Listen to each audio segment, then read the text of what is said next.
Good morning, teacher and classmates. Today I will talk you and explain you about the English periods that we have learned this year.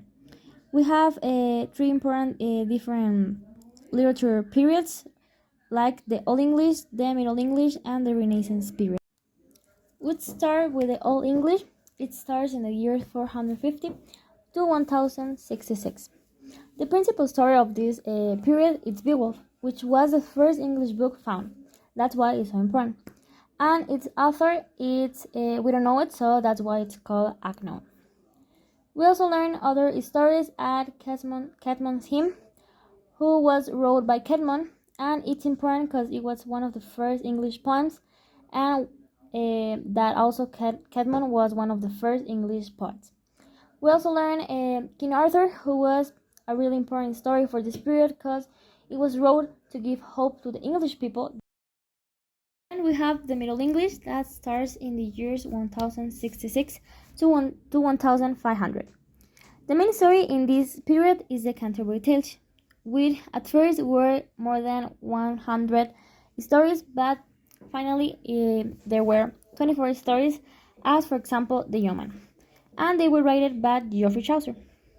We also learned some stories like Robin Hood, who were the old version of the Robin Hood that we know right now, and it has an unknown author.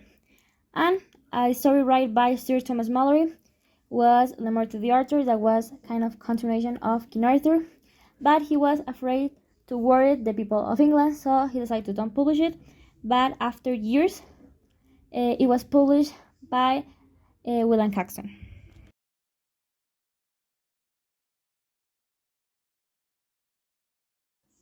We finally have the Renaissance period that goes from 1500 to 1600.